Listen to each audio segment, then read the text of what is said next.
Did you enjoy working out of that space at all? No. I was having to cancel clients because of the heat. I could not work in there due to my health She never condition. told me any of this. Gave me a chance to get the air conditioner looked at or anything. She never. I told you in June.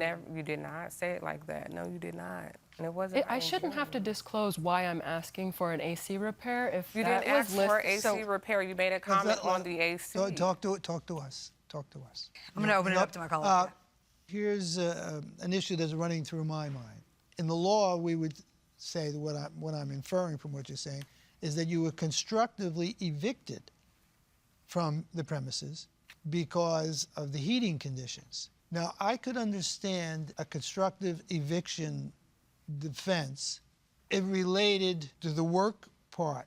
It does. Of your deal. I know, I understand. But not necessarily because of your health, because the plaintiff wasn't aware of your health. You see, there has to be an element of intent on the part of the landlord to get you out of a premises earlier, and I don't see that. Can I make an insert? Sure. Yeah, I'm listening. So I had asked her, because I was reading over my contract when I was trying to figure out how to make my exit. I was reading the contract. There was no, anything on how to break the lease or what fees you needed to pay to break the lease. None of that was in there. So I asked her, how would you like me to proceed with breaking the lease? I was offering to pay money, and she just wasn't even giving me an option of leaving. I would have gladly paid her the money, but she told me I had to stay. How much money would you have gladly paid? I was going to pay the remainder of my rent through How much was September that? 1st. That would be $600. What was the plaintiff's response? She said, "You're going to stay here." Okay, but you said you were prepared to pay as much as $600. Did she say that wasn't enough, or She wanted me to pay through September 30th. My lease was up September 1st. That's what I read in the papers. Yeah. How do you justify that? I just told her she can leave whenever she wants, but...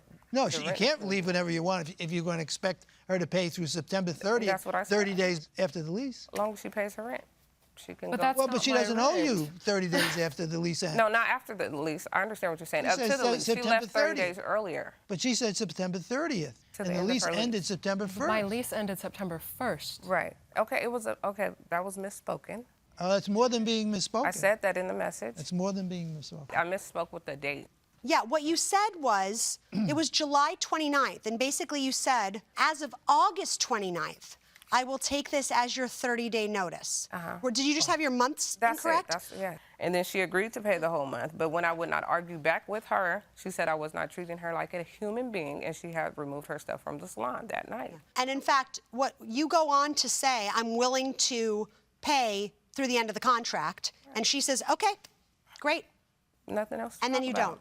Right. Right? That's what I said. Hey, all right, I think we have I enough think- then. I think we can Yeah, I resolve think this we have case what- very quickly. We're going to excuse the parties while we deliberate in this matter. Thank you both very much.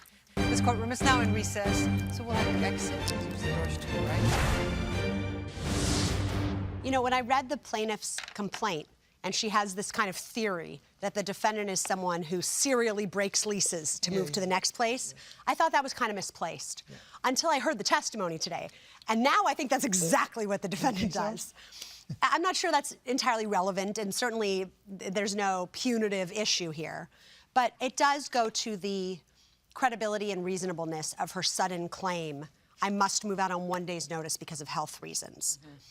Because it's all of a sudden extraordinarily uninhabitable, as opposed to perhaps just not the ideal spot for her. So I think she's absolutely responsible for the remaining rent in the lease. $600. $600.